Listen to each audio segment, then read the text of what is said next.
Assalamualaikum warahmatullahi wabarakatuh. Saya Ningsaroh Nitria dengan NIM 1806084.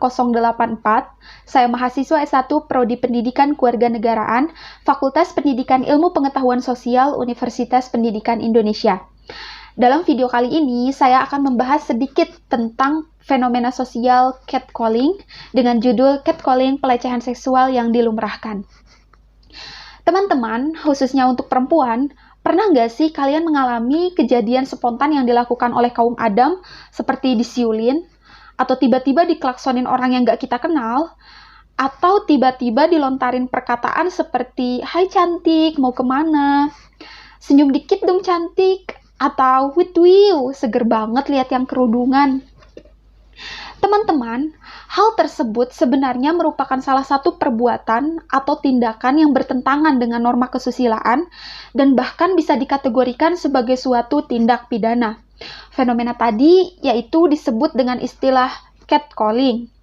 Catcalling di sini maknanya bukan berarti panggilan kucing ya, tetapi lebih mengarah kepada kalimat godaan verbal, yaitu suatu tindakan berbentuk siulan atau kalimat godaan yang dilontarkan seseorang kepada orang lain, dan biasanya hal ini terjadi kepada perempuan.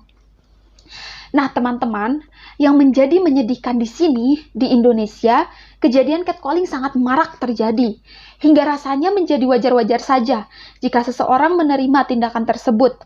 Padahal, jika kita sadari, perbuatan catcalling telah mengganggu dan mengurangi hak-hak asasi seseorang, seperti hak untuk merasakan kehidupan yang damai, hak untuk merasa aman dan beraktivitas, hak untuk merasa tentram membangun hidup dan kehidupan, serta bahagia lahir dan batin dalam kehidupan bermasyarakat. Sehingga harusnya keberadaan catcalling yang sudah dirasa lumrah ini penting sekali untuk dihilangkan. Penegasan hukum terhadap perbuatan catcalling di Indonesia sebenarnya belum memiliki kejelasan dan kepastian hukum. Bahkan penanganan dan penyelesaian terhadap perkara catcalling ini tidak bisa diselesaikan secara tegas. Sehingga korban catcalling masih sulit untuk mendapatkan keadilan bagi dirinya. Nah, sejauh ini di Indonesia, perlindungan terhadap korban perbuatan catcalling diatur dalam Undang-Undang Nomor 39 Tahun 1999 tentang Hak Asasi Manusia atau HAM, dan Undang-Undang Nomor 31 Tahun 2014 tentang perubahan atas Undang-Undang Nomor 13 Tahun 2006 tentang perlindungan saksi dan korban sebagai dasar hukumnya.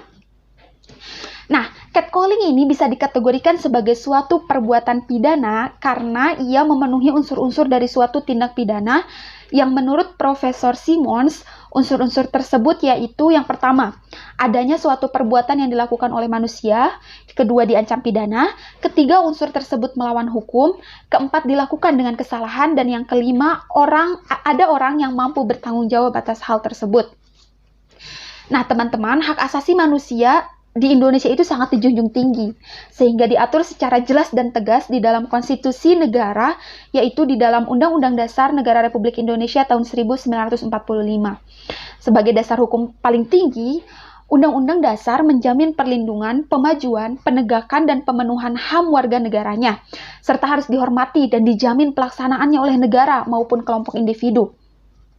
Nah, dengan adanya kekosongan hukum atau aturan terhadap perbuatan catcalling ini, membuat para penegak hukum seharusnya menggali hukum dan melakukan penafsiran dari beberapa aturan yang ada dan berkaitan dengan tindak perbuatan catcalling.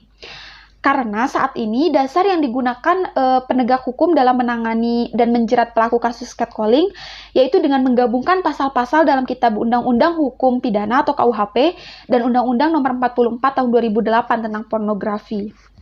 Seperti itu.